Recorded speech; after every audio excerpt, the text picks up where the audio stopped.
એ સાયેલી એક બેનપણીઓના રૂપમાં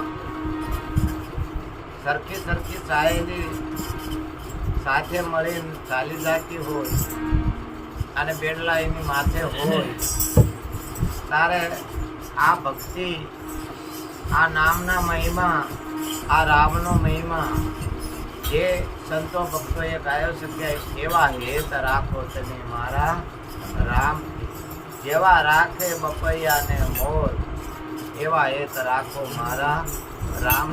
સરખી સરખી સાયેલીઓ કુએ પાણી જાય, હસે બોલે અને માથે બેડલા છતાં એની સુરતા બેડલાની માય. એમ રામ નામમાં આપણી સુરતા સદાય. એટલે આંખને જે કાન છે આ બંને સાહેબીઓ બેનપણીઓ બે બાજુમાં રહેશે. અને એ કહે છે કે બોલો બોલો સાહેલી સત બોલો. તો સત બોલવું હોય તો કે ભાડ્યા વકીલનું શું ભાગવું, ભાડ્યું નથી શું ભાગવું. તમે અત્યારે અહીં બેઠા છો તો આપણને સદગુરુ મહારાજે શાન આપેલી છે દરેક કે કબીર મહારાજે કીધું છે આમ આંખો આપણી બહેન હોય અને ખિસ્સામાંથી કોઈ પૈસા કાઢી લે, એટલા માણસો બધા જાણ્યા જ બેઠા છે છતાંય પૈસા કાઢી લે તો સર્પસ ઇન્દ્રિયને ખબર પડે. એટલે સર્પસ ઇન્દ્રિય એટલે આપણે સાંભળી છે, શરીર ઉપર સાંભળીને સર્પસ ઇન્દ્રિય કહેવામાં આવી. એથી ખબર પડે કોક મારા કુલજે આ સગાડ્યો છે, પણ ભાડ્યું નથી તો કોઈનું નામ દઈ શકે નહીં કે અમારે વાલભાઈ પૈસા મારા લઈ ગયો એમ ન કહે, કાંક એને ભાડ્યું જ નથી. એટલે કીધું કે ભાડ્યા વિના શું ભાગ હોય એમ. એટલે સંત ગુરુ મહારાજ કે અને અર્જુનને પણ ભગવાન કૃષ્ણ કહેતા હોય કે તારે જોવું હોય તો લે હું તને દ્રષ્ટિ આપું, તારી દ્રષ્ટિએ તું જોઈએ કેસ નહીં. એમ સદગુરુ મહારાજ પાસે આ જોવા માટે, આને ઓળખવા માટે આપણે દ્રષ્ટિ લેવી પડે છે. અને આપણે અહીં બધા બેઠા એ બધા એને દ્રષ્ટિ ગુરુજીએ આપી છે, એ દ્રષ્ટિએ જોવાનું આપણે છે. અને એ નામ ઉપર જ્યારે જોઈશું તો જ આપણી સુરતા નિશાને રહેશે. એટલે કીધું બોલો બોલો સાહેલી સાતા બોલો, બોલો બોલો સાહેલી સાતા બોલો,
આપણને ગુરુ મહારાજ તત્વ જ્ઞાન કરાવતા, પણ ગુરુ મહારાજ પાસે જવું પડે.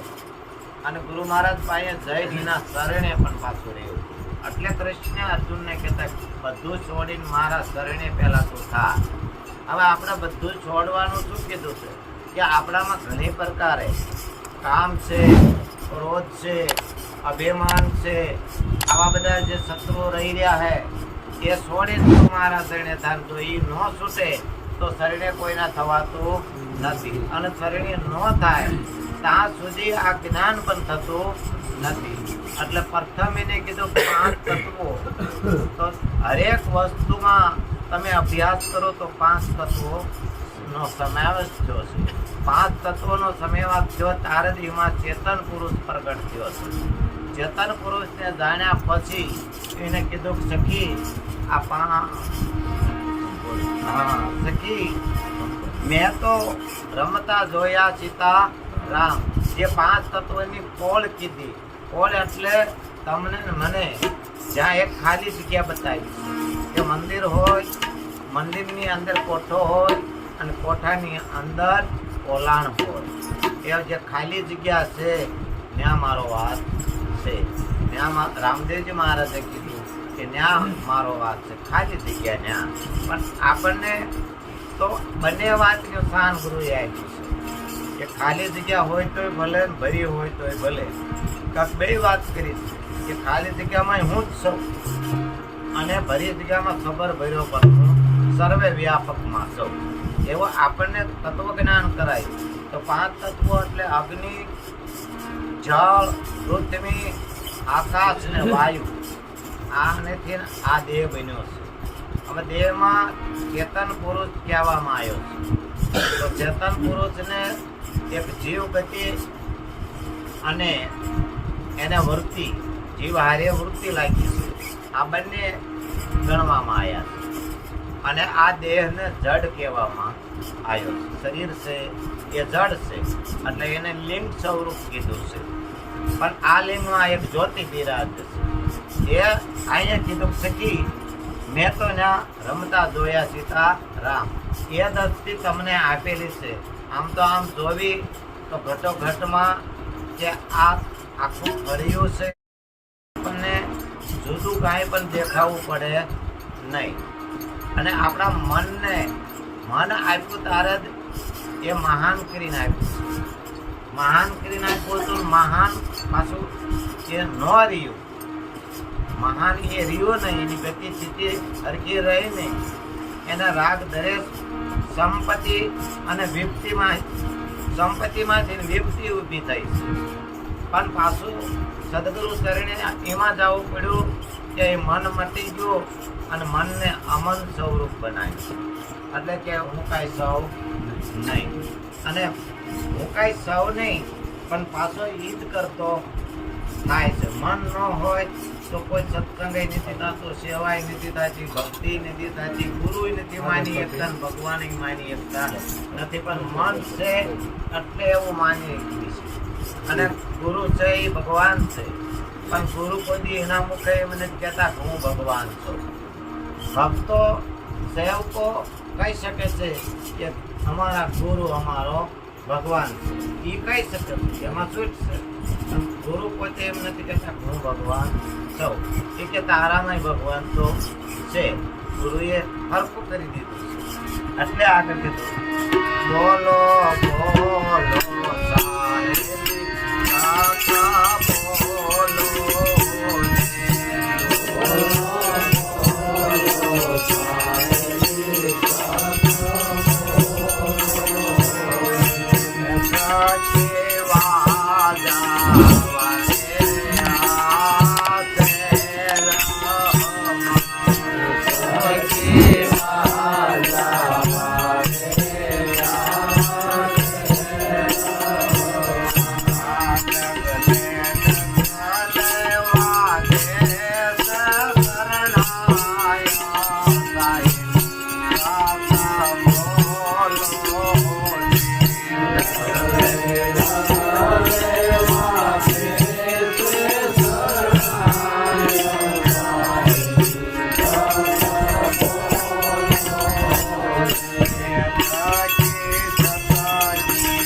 વાજા વાગ્યા શહેરમાં.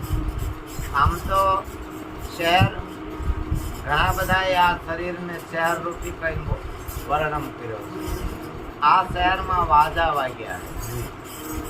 આ કોઈ એને વાજાને અનહદ નાદ કીધો છે. કોઈ એને શબ્દોથી વર્ણિત શબ્દો કીધો, અવાજ કીધો. આ જાત જાતના વાજા આમાં વાગી રહ્યા અને સખી ડગલે ડગલે વાગે છે શરણાઈઓ. એવા જે શરણાઈઓના સ્વર વાગે છે કે જેને આનંદનો ઓઘ આવે છે. આ સાંભળી આનંદનો ઓઘ આવે. આનંદ છે એ પણ ઈશ્વરનું સ્વરૂપ છે. પ્રેમ છે એ ઈશ્વરનું સ્વરૂપ છે. એટલે પ્રેમ દરેક કાર્ય રાખવું બને પાછું. સામામાં દુરુપયોગ કરે તો એની સામે દુરુપયોગ કરવા બેસવું નહીં. એ શાંત સમજી અને આપણે નમતા તરાજવે પછી ભલે થોડુંક શેટું હાલો એનું મને રાખી ચેટે. કેમ કે એ સાંટા આપણને ન ઉડે એના માટે શેટું હાલવું. એ પણ મનમાં રાખવું. બોલવું એટલે બહાર પડે, બોલવું નહીં. એ આપણે ગુરુના બાળકથી ધ્યાન રાખીએ. આમ તો આપણે સંતોએ ખરેક વાતને ફેરફાર કરવાનું આપણને કીધું છે કે બને ત્યાં કે કોઈનું કાંઈ આપણે લેવું નથી દેવું નથી, કોઈનું ખંડન મન બહુ બોલવું નહીં. વાત કરવી હાચી અને ખોટી બંને વાત છે. એમાં હાચી વાત છે એને હાચી કહેવી અને ખોટી વાત હોય એને આપણે ખોટી ન કહેવી. પણ રૂપિયાને ખોટી લઈને દુકાને જાય તો આપણે ભલે કોઈ હાચી કહેવી પણ તોય આમાં માણા એ કે આ ન હાલે, એ ન હાલે એ તો ન જ હાલે. એમ જે ખોટું છે એ હાલશે નહીં નહીં ને નહીં. પણ આપણે ધીરજ થોડીક રાખશું એટલે ખોટાનું પ્રમાણ ખોટાને મળી જશે. દુકાને પાછું આવે પછી પ્રમાણ મળી જાય ને ત્યાં હું કે હાલતું કેવું ને કે એ નોટ નહીં ખબર પડી જાય. એમ કે સતની શેરીમાં અમે ઉતર્યા. આપણે બધાએ પક્કીમાં માંડ્યો તો સતની શેરી. હવે આ સત આપણે નજીક આવવા દેવું નહીં. એના માટે થોડો કટકો રાખવો જોઈએ તમારે. કારણ કે રજ ઉડતી જ હોય તો આરીસા ઉપર રજનો મચ લાગી જાય અને મચ લાગ્યા કે આરીસો બુંદડો આપણને બુંદડું દેખાય. એટલે બુંદડું ન દેખાવા ઉજળું જોવા માટે આપણને સંતોએ આંખું આપી છે. એટલે એ આંખોમાં કોઈ પણ ખોટા જગતના મેલ રૂપી પાપ રૂપી છે એ કચરો ન એમાં ચડી જવો પડે. એ આપણે ધ્યાન રાખીને આવવાનું. અને આવી રીતે